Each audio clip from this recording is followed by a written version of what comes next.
பல வதந்திகள் மறுபடியும் வந்து லோகேஷ் கனகராஜ் அவர்களோட படத்துக்கு ஆரம்பிக்குது. இது எப்படி சார் பார்க்குறீங்க? ரஜினியே கொஞ்சம் அப்செட்ல இருக்காரு. இப்ப அதனால ஒரு சின்ன சலசலப்பு இருக்கு. இந்த படத்தை கமிட் பண்ணும்போதே அவர் ஒரு டேட் ஒன்று சொல்லியிருக்கிறாரு. இதை தாண்டி நீங்க பண்ணக்கூடாது. என் டேட் அது வரைக்கும் தான் அப்படின்னு. இப்போ திடீர்னு ஏதோ அவங்களுக்கு இன்னும் கொஞ்சம் படத்துல அடிஷ்னலாக சேர்த்தாங்களா என்னன்னு தெரியல. அது வரைக்கும் ரஜினி வந்து ஒரு ஒரு கம்பீரமான ஹீரோவாக இருந்தார். அதில் வந்து நிறைய கதைக்காக அவர் என்னென்னவோ பண்ணி படத்துக்கு பெரிய ஹைப் இருந்ததெல்லாம் உண்மைதான். பட் படமா பார்க்கும்போது அது ரஜினிக்கான படமா இல்லை. இனிமே மறுபடியும் அந்த ஜானருக்குள்ள போக மாட்டாரு. ஓகே. ஏற்கனவே இந்த காலா கபாலி வந்து ஒரு பெரிய பாடத்தை அதை வந்து அதுக்கப்புறம் பின்னால அவர் உணர்ந்துட்டு இனிமே அந்த மாதிரி படங்கள்ல பண்ணக்கூடாதுங்கிற முடிவை அவர் எடுத்துட்டாரு.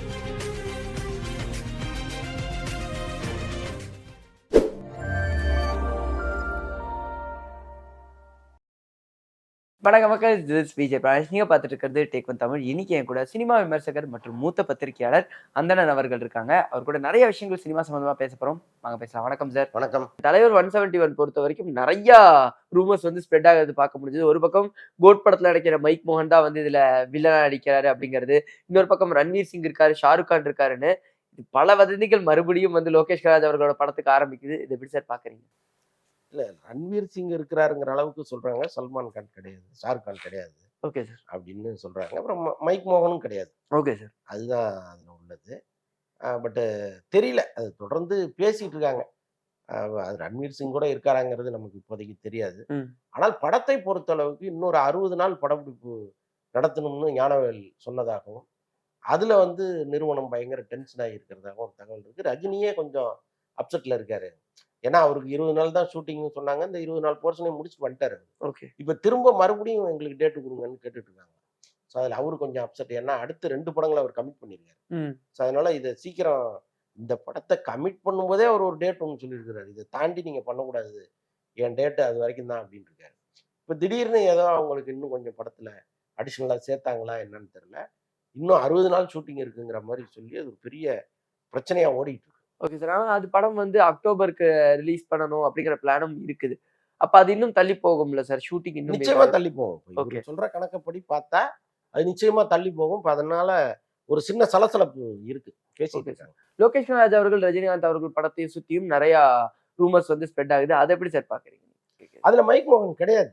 ஓகே. ஆமா, நம்ம விசாரிச்ச வரைக்கும் மைக் மோகன் அதுல கிடையாது. Okay sir. அண்ட் தொடர்ந்து வந்து ரஜினி அவர்கள் படம் பண்றத பார்க்க முடியுது. ஆனா நடுவுல ஒரு டாக்ஸ் வந்தது. மாரி செல்வராஜ் அவர்களும், ரஜினி அவர்களும் படம் பண்றாரு அப்படிங்கிறதெல்லாம் அது அப்ப ஆக்சுவலி மொத்தமும் வதந்தி தானா சார்? அது வதந்தி தான். ஓகே. அந்த இனிமே மறுபடியும் அந்த ஜானருக்குள்ள போக மாட்டாரு ரஜினி. ஓகே. ஏற்கனவே இந்த காலா கபாலி வந்து அவருக்கு ஒரு பெரிய பாடத்தை கற்றுக் கொடுத்துச்சு. ரஜினியினுடைய அந்த ஸ்பீடையே குறைச்சது அந்த 2 படங்கள் தான். Okay sir. அது வரைக்கும் ரஜினி வந்து ஒரு ஒரு கம்பீரமான ஹீரோவா இருந்தார். அதுல வந்து நிறைய கதைக்காக அவர் என்னென்னவோ பண்ணி அந்த படத்துக்கு பெரிய ஹைப் இருந்ததெல்லாம் உண்மைதான். பட் படமா பார்க்கும்போது அது ரஜினிக்கான படமா இல்லை. ஓகே. அதை வந்து அதுக்கப்புறம் பின்னால அவர் உணர்ந்துட்டு இனிமே அந்த மாதிரி படங்கள்ல பண்ணக்கூடாதுங்கிற முடிவை அவர் எடுத்துட்டாரு. மாரி செல்வராஜ் படமும் கிட்டத்தட்ட அதே மாதிரி தான் இருக்கும். அதனால அந்த பக்கமே போக மாட்டாரு. Okay sir. வீரதீர சூரன் பத்தி நான் பேசணும்னு நினைக்கிறேன். அதாவது அந்த டீசர் வந்து ஒரு ஹைப்ப வந்து நல்லாவே கிரியேட் பண்ணிச்சு. அதுக்கு முதல் தடவையே வந்து ஒரு போலீஸ் ஸ்டேஷன்ல இருக்கிற மாதிரியான ஒரு செட்டப் வந்து அனௌன்ஸ்மென்ட்க்கு வந்துச்சு. இப்ப வந்து அந்த டீசர் வந்து ஒரு எதிர்பார்ப்ப கிரியேட் பண்ணியிருக்கு. அந்த டீசர் பத்தி முதல்ல உங்களுடைய கருத்து என்ன சார்? எந்த மாரி இருந்தது உங்களுக்கு? இல்ல அதுதான் இப்ப நான் சொன்னேனே. ஓகே. அது பார்க்கும்போதே நமக்கு வந்து அப்படி இருந்துச்சு. எப்படா அந்த படம் வருங்கிற அளவுக்கு இருந்துச்சு.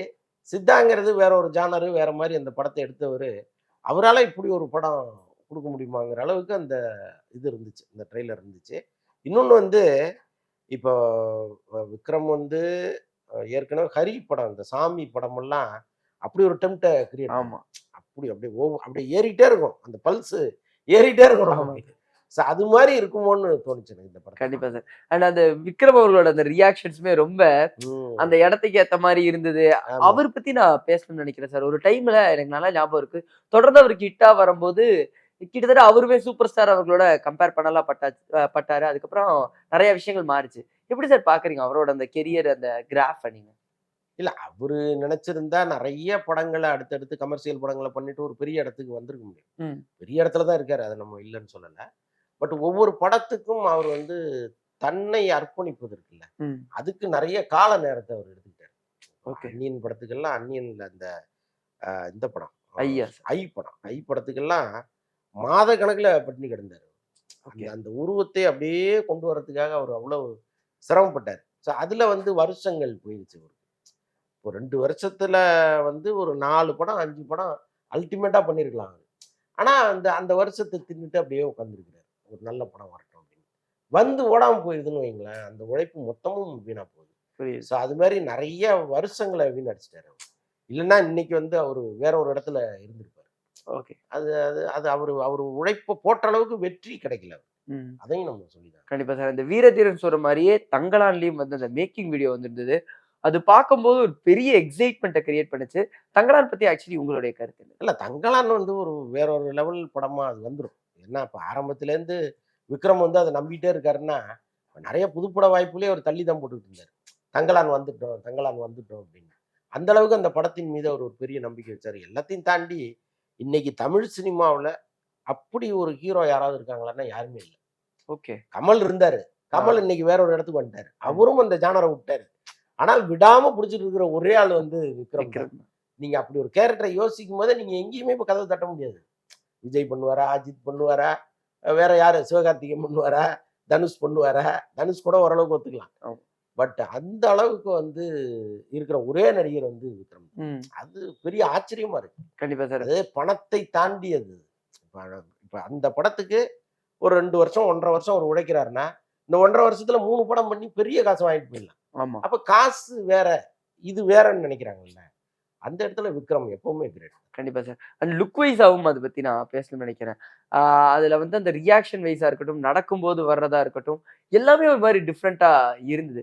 பாரஞ்சித் அவர்கள் இந்த படத்த ஹேண்டில் பண்ணது ரொம்ப டிஃபரெண்ட்டா இருக்கும்னு நீங்க நெனைக்கிறீங்களா மற்ற படம்? அதான் ஒரு பக்கம் அவரு ஒரு ஒரு கதைய எழுதும்போதே, இந்த கேரக்டர் இப்படிதான் நடக்கணும், இப்படிதான் பார்க்கணும், இப்படிதான் ஃபைட் பண்ணணும்னு நெனச்சு வச்சிருப்பாருல்ல. ம்.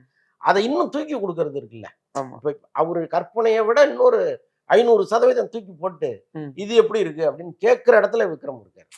அத வேற யாரும் பண்ண முடியாது. இப்ப இதே வந்து பாரஞ்சித் படத்துல வேற ஒரு ஹீரோ நடிக்கிறாருன்னா, ஒரு ஆர்யாவே எடுத்துக்கங்களேன். பாரஞ்சித் என்ன சொல்றாரோ அதுதான் செய்வாங்க. ஆமா. இண்டிவிஜுவலா ஒண்ணு அவங்க குடுக்க மாட்டாங்க. ஆனால் விக்ரம் குடுப்பாரு. ம். ஒண்ணு மட்டும் இல்ல. அத ஒரு 4 விதமா செஞ்சு காமிப்பாரு. இதுல எது வேணும் உங்களுக்கு? அப்படிம்பாரு. ஸோ அந்த இடத்துல வந்து விக்ரம் தங்கலானுக்குள்ள வந்ததெல்லாம் பாரஞ்சித் செஞ்ச பெரிய புண்ணியம். இல்லன்னா அந்த கதைய யார வச்சு பண்ண முடியும்? விஷால் அவர்கள் வந்து டைரக்ட்டா ரெட் மேல வந்து ஒரு தாக்குதல் மாரியான பேச்ச வந்து வெளியிட்டாரு. இது எப்படி சார் பார்க்குறீங்க? அது நிஜமாவே அந்த வலிய நம்ம மதிக்கணும். ஓகே. இதே வலி மற்றவர்களுக்கும் இருக்கு. அன்னைக்கும் இந்த விஷால் பேசியிருந்தாருன்னா நல்லா இருந்திருக்கும். ம். அன்னைக்கு அவரு பேசல. இதே வலிய மற்றவர்களுக்கு விஷாலும் குடுத்திருக்காரு. ஓகே. இப்ப நீங்க அவர் பேசினாரு இல்லையா? மார்க் ஆண்டனி படத்த பத்தி. மார்க் ஆண்டனி படத்துக்கு அவரு எவ்வளவு குடைச்சல் குடுத்தாருங்கிறது தனி கத. ஓகே. அவரு அந்த தயாரிப்பாளர எவ்வளவு கதற விட்டாரு. தயாரிப்பாளர் வந்து ஒரு கட்டத்துல பொறுமை இழந்து விஷால் வீட்டுக்கு போய் சண்டை போட்டு தான் அவர கூட்டு வந்தாரு ஷூட்டிங் ஸ்பாட்டுக்கு. ம். ஸோ அவ்வளவு டார்ச்சர் அந்த படத்துல அவரு குடுத்தாரு. அது வேற. ஆனால் உதயநிதி தன் பதவியை வச்சு, ஒரு அதிகாரத்தை வச்சு, இத வந்து நீங்க இப்ப ரிலீஸ் பண்ணக்கூடாதுன்னு சொல்லும் பொழுது, அந்த படத்துல நடிச்ச ஹீரோவுக்கு ஒரு ஆத்திரம் வரத்தானே செய்யும். ம். அப்ப அவரு அத பொது வெளியில வைக்கிறாரு. "நீங்க யாரு என் படத்த இந்த நேரத்துக்கு வரக்கூடாதுன்னு சொல்றதுக்கு நீங்க யாரு?" அப்படின்னு கேட்கிறாரு. கேட்கிற அளவுக்கு அவருக்கு தைரியமும், அந்த ஸ்தானமும் இருக்கு. இதே வந்து வேற ஒருத்தர் கேட்டுட்டு இங்க நிம்மதியா இருக்க முடியுமாங்கிறது வேற.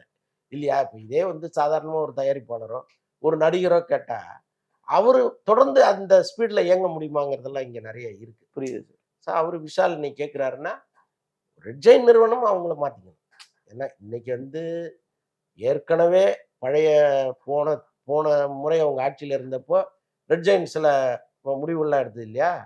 அன்னைய விட இன்னைக்கு ஃபோர்ஸ் கம்மியா தான் இருக்காங்க. ம். அவங்க வந்து ஓரளவுக்கு திரைத்துறைக்கு நன்மை செய்ற இடத்துலயும் தான் இருக்காங்க. ஓகே. ஆனால் இந்த மாரி விஷயங்கள் வந்து அவங்க எந்த காலத்திலயும் அவங்களுக்கு கெட்ட பேர தான் ஏற்படுத்தும். அதனால நாளைக்கு உதயநிதிய வந்து திமுக நம்பிக்கை நட்சத்திரமா பார்த்துட்டு இருக்கு. இந்த சூழ்நிலையில் ஒரு சின்ன கீறல் கூட நம்ம மேல வந்துறக்கூடாதுங்கிறதுல அவரு தெளிவா இருக்கணும். அவருடைய நிறுவனத்தை சார்ந்தவர்களுக்கு அந்த கட்டளைய அவர் போடணும். ம். நீங்க ஏதாவது பண்ணி என் பேர கெடுத்துறாதீங்கயான்னு சொல்லணும். கரெக்ட். இப்ப பாருங்க, இப்ப பொது வெளியில ஒரு மிகப்பெரிய குற்றச்சாட்ட அவர் வைக்கிறாரு. ஆமா. இத வந்து பல பேர் அத நம்புறாங்கல்ல. ஆமா. நம்புறாங்க, இருக்குமோன்னு சொல்றாங்க. ஏன் இருக்கக்கூடாதுன்னு நினைக்கிறாங்க. ஸோ இவ்வளவு வந்து உதயநிதி கெட்ட பேரு தானே. ஆமா. அப்ப இனிமேலாவது இருக்கிற இந்த 2 வருஷத்தையாவது அவங்க கரெக்ட்டா போகணும். ஹேண்டில் இல்லன்னா பண்ணணும். அது வந்து தேர்தல்ல எதிரொலிக்கும். ஆனா சார் இப்போ விஷால் அவர்களும், உதயநிதி அவர்களும் நல்லா க்ளோஸ் ஃப்ரெண்ட்ஸ். பல ஈவென்ட்ஸ்ல வந்து நல்லா சேர்ந்து பேசுறத பார்க்க முடிஞ்சது. இருந்தாலும் இந்த மாதிரி ஒரு விஷயத்த பொதுவெளிக்கு கொண்டு வந்திருக்கணுமாங்கிறது ஒரு கேள்வி வருது. க்ளோஸ் ஃப்ரெண்டு தானே, ஏன் அவருக்கு அப்படி பண்றீங்க நீங்க? அதையும் நம்ம பார்க்கணும்ல. ஓகே. இப்ப விஷால் படம் தானேங்க, என் ஃப்ரெண்டு. அவருக்கு ஒண்ணும் பிரச்சனை இல்லாம அந்த படத்த ரிலீஸ் பண்ணி குடுங்கன்னு உதயநிதி சொல்லியிருக்கணும்ல. கரெக்ட். அப்ப இவருக்கு மட்டும் ஃப்ரெண்டு, அவருக்கு ஃப்ரெண்ட் இல்லையா? அதனால ஓகே. அது அது அப்படி பார்க்க முடியாது. Okay sir. And A R Murugadoss அவர்களும் சிவகார்த்திகேயனும் இணைஞ்சு செய்ற அந்த ப்ராஜெக்ட்ல வந்துட்டு ஒரு சின்ன இது என்னன்னா, சல்மான் கான் அவர்களே அடுத்த படத்தோட அந்த பெயரும், அது எப்ப ரிலீஸ் ஆகும்ங்கிறதும் வெளிய வந்துருச்சு. அப்ப ஏஆர் முருகதாஸ் அவர்கள் அவசர அவசரமா இந்த சிவகார்த்திகேயன் அவர்களோட ப்ராஜெக்ட்ட முடிக்க வேண்டிய சிச்சுவேஷன் வருமா சார்? அப்படிதான் வந்துட்டு இருக்கு. ஓகே. ஆக்சுவலா அவர் வந்து ஏஆர் முருகதாஸ் அசிஸ்டன்ட் தான் அங்க ராஜ்கமல்ல இவர வச்சு படம் பண்றாரு. ஓகே. அது ராஜ்குமார் அமரன் தான். அமரன். அப்போ இவரு என்ன பண்றாரு, இல்லப்பா நான் என் படத்த முடிச்சுட்டு அனுப்புறேன். நீங்க நடுவுல கூப்பிடாதீங்க அவரன்னு இவரு சொல்றாரு. அதுக்கேத்த மாரி ராஜ்கமலும் கேட்டுக்கிறாங்க. ம். ஏன்னா இந்த படத்த ஒரு சீக்கிரம் முடிச்சா தான் இவரு அங்க போ முடியும். ஓகே. அந்த ஷெட்யூல்ல போய் ஜாயின் பண்ண முடியும். ஸோ அதனால அந்த நெருக்கடி இருக்கு. பட் ஒரு அண்டர்ஸ்டாண்டிங்ல தான் போறாங்க. Okay sir. ஆனா ஏஆர் முருகதாஸ் அவர்களுக்கும் இது ஒரு பிரஷரான சிச்சுவேஷனா வரும்ல சார்? இப்போ 2 படங்கள ஒரே நேரத்துல ஹேண்டில் பண்றதுங்கிறது, இந்த மாரி முன்னாடியும் டைரக்டர்ஸ் 2 படங்கள ஒரே நேரத்துல ஹேண்டில் பண்றதெல்லாம் இருந்ததா சார்? இருக்கே இப்பதான் இந்தியன் 2வும் கேம் சேஞ்சரும் ஒரே நேரத்துல தானே ஓகே. பண்ணிட்டு. பட் அந்த அளவுக்கு முருகதாஸுக்கு நெருக்கடி கிடையாது. ஏன்னா ஓகே சார். படத்த எடுத்து முடிச்சுட்டாருன்னா, போஸ்ட் புரொடக்ஷன் வேலையில அவர் சும்மா ஆன்லைன்லயே கூட பார்த்துக்கலாம். ஓகே. இப்ப இன்னைக்கு இவரு எடிட் பண்ணியிருக்கிறாரு, என்ன பண்ணி வச்சிருக்கிறாருங்கிறத அங்க உட்காந்துட்டே பார்த்துக்கலாம். ம். ஸோ அதனால அந்த அளவுக்கு ஒரு பெரிய நெருக்கடி இதுல இல்ல. Okay sir. இப்ப சங்கருக்கு ஏற்பட்ட அளவுக்கு முருகதாஸுக்கு நெருக்கடி இல்ல. ம். ஏன்னா சங்கருக்கு ஒரே நேரத்தில் 2 இடத்துலயும் படப்பிடிப்பு நடந்துச்சு. ஆமா. அவரு வந்து அவருடைய அசிஸ்டன்ட்ட விட்டு நீங்க இந்த காட்சி எடுங்க. நான் இங்க இருக்கேன். ம். நான் இங்கேருந்து உங்களுக்கு வந்து சொல்றேன் அப்படின்னு சொல்லி ஆன்லைன்ல பார்த்து ஒரு கரெக்ஷன்லாம் சொல்லி ஷூட்டிங் எடுத்துருந்தாங்க. ஓகே. ஸோ அது அது பெரிய திறமை. இது டோட்டல் வேற ஜெனரு, இது டோட்டலா வேற ஜெனரு. 2த்தையும் ஒரே நாள்ல ஒரே மண்டையில போட்டு குழப்பி தனித்தனியா ஹேண்டில் பண்றது இருக்குல்ல. ஆமா. அது வந்து பெரிய சாமர்த்தியம் சங்கர் செய்றாரு. அது வைங்க. பட் முருகதாஸுக்கு அந்த அளவுக்கு நெருக்கடி. அண்ட் குட் பேட் அக்லி அந்த படம் பொறுத்தவரைக்கும் ஒரு ஹிந்தி நடிகர் வந்து வில்லனா அடிக்க போறாருங்கிற நியூஸ் எல்லாம் அதிகமா வந்துகிட்டு இருக்கு. அத எப்படி சார் பார்க்குறீங்க? அதுல வந்து ஒவ்வொருத்தரும் ஒவ்வொரு பெயர் சொல்றத பார்க்க முடியுது. யார் கன்ஃபார்மா நடிக்க போறாங்க சார்? இல்ல அத பத்தி நெறைய தகவல் வருதுங்க. அது எதுவுமே ஆதாரப்பூர்வமான ஓகே. தகவலா இல்ல. ம். இப்போ இவரு அஜித்தே வந்து அதுக்கு குடுத்த டேட்ட போய் கரெக்ட்டா ஹானர் பண்ணுவாராங்கிற மாரி இல்ல. Okay sir. அதுலயே ஏதோ குழப்பம் நிலவுதுன்னு சொல்றாங்க. ம். ஜூன்லயும் ஷூட்டிங்கிற மாரி சொல்லியிருந்தாரு. பட் ஜூன்லயே அவங்க ஸ்டார்ட் பண்ணுவாங்களாங்கிற அளவுக்கு ஒரு குழப்பம் அதுல நிலவுது. Okay sir. ஸோ அதனால அத பத்தி வர்ற தகவல் எதுவுமே உண்மை இல்ல. ஓகே. எதனால சார் அந்த படத்துல ஒரு சின்ன ஒரு குழப்பம்? ஏன்னா ஜூன்ல இருந்து ஆரம்பிச்சா பொங்கலுக்கு ரிலீஸ்ன்னு போட்டே வந்திருந்தது. ஆமா. எதனால இந்த ஒரு குழப்பம் சார்? என்ன குழப்பம்னு தெரியல. பட் அஜித் வந்து ஜூன் அப்படிங்கிறத இன்னும் இத கொஞ்சம் தள்ளி போடுற மாரி ஒரு மனநிலையில இருக்காராம். So okay. அது மாரி தான் சொல்லிட்டு இருக்காங்க. ஆனா தொடர்ந்து இது அஜித் அவர்களோட படங்கள்ல ஆரம்பத்துல இருந்தே நடந்துட்டு இருக்கு. ஒரு டேட் சொல்லிட்டு அது தள்ளி ம். போறது. அது ரசிகர்களுக்குமே ஒரு கட்டத்துல வந்து ஒரு சோகத்த குடுக்காதா? இல்ல அதுதான். அதுல வெறும் அஜித் மட்டுமே காரணமாங்கிறத நம்ம பார்க்கணும். ம். இப்ப இந்த படத்தை பொறுத்தளவுக்கு, அ விடாமுயற்சிய பொறுத்தளவுக்கு, அந்த படம் தள்ளி போனதுக்கு அஜித் காரணம் காரணம் கிடையாது. இல்ல. ம். அது ஒரு பக்கம் இவரு டைரக்டர் காரணம். இன்னொரு பக்கம் வந்து அ புரொடக்ஷன். புரொடக்ஷன் ம். காரணம். அதனால வந்து அ மகிழ் திருமேனி அவருடைய முதல் படமே ஒரு 10 நாள் ஷூட்டிங் எடுத்து டிராப் ஆயிடுச்சு. ஓகே. அதாவது என்னது நமனை அஞ்சோம்னு ஒரு படம் ஒண்ணு பண்ணாரு. ஓகே. அந்த படத்துக்கு வந்து ஒரு பெரிய பட்ஜெட் ஒண்ணு ஒதுக்கி ம். படத்த ஸ்டார்ட் பண்ணாங்க. ஆ யாருன்னா, வெண்ணிலா கபடி குழு படத்தோட தயாரிப்பாளர் தான் அந்த படத்த வந்து அதுதான் அவருடைய முதல் படம். ஓகே. 10 நாள்லயே மொத்த காசையும் செலவு பண்ணிட்டாரு மகிழ். எடுத்து போட்டு பார்த்தா அந்த 10 நாளுக்கான ஷூட்டிங் ஃபுட்டேஜே இல்ல. எடிட் பண்ணி பார்த்தா ரொம்ப ஓகே. கம்மியா வந்திருக்கு. அப்போ புரொடியூசர் வந்து, "ஐய்யய்யோ! இவர வச்சு பண்ணோம்னா நம்ம மாட்டிப்போம்." அப்படின்னு சொல்லி படத்தையே டிராப் பண்ணிட்டு தான் வெண்ணிலா கபடி குழு போய் போனாரு. ம். ஸோ அதனால வந்து மகிழன் எவ்வளோ வேகத்துல போறாரு, எப்படி எடுக்குறாருங்கிறதையும் நம்ம நெனச்சு பார்க்கணும். புரியுது. முதல் படமே அப்படி பண்ணவரு, இன்னைக்கு அஜித் கிடைச்சிருக்கிறாரு, பெரிய நிறுவனம் கிடைச்சிருக்கு. நாம வந்து இந்த படத்த வச்சு ரொம்ப பிரமாதமா செட்டில் ஆயிடணும். செட்டில் ஆயிடணும்னா, அ ஒரு நல்லபடியா ஒரு படத்த குடுத்துடணும். அதுக்கு எவ்வளவு செலவு வேணாலும் போடலாம். எவ்வளவு நாள் வேணாலும் எடுக்கலாங்கிற இடத்துக்கு அவரு வந்துட்டாரு. ம். ஸோ அதுதான் வந்து இவ்வளோ குழப்பத்துக்கும் காரணமா மாறுச்சு. ஓகே. செலவு ரொம்ப அதிகமா போனதுனால தான் லைக்கா திணறுனது. ஓகே. அவர் போட்ட செலவை விட பல மடங்கு அதிகமா எடுத்து விட்டாரு மகிழ். ஸோ இது இவ்வளவு பிரச்சனைகள் இருக்கு. நம்ம எல்லாமே அஜித் தான் காரணம், அஜித் தான் காரணம்னு நினைச்சுட்டு இருக்கோம். அஜித் காரணம் கிடையாது. ஸோ அது மாரி இந்த ஆதிக் படம் தள்ளி போறதுக்கும் அவர் காரணமா இருப்பதற்கு வாய்ப்பு இல்லைன்னு எனக்கு தோணுது. தள்ளி போறதுன்னா ஜூன்ல ஷூட்டிங்கிறாங்க. ஜூன்ல நினைச்ச மாரி நடக்காதுன்னு இப்போதைக்கு ஒரு தகவல் வருது. ஓகே. அது சொல்ல முடியாது. ஜூன்லயே கூட ஆரம்பிக்கலாம். பட் இப்போதைய தகவல் அப்படி இருக்கு. Okay sir. இந்த ஒரு பேட்டிக்கு ரொம்ப ரொம்ப நன்றி சார். நன்றி.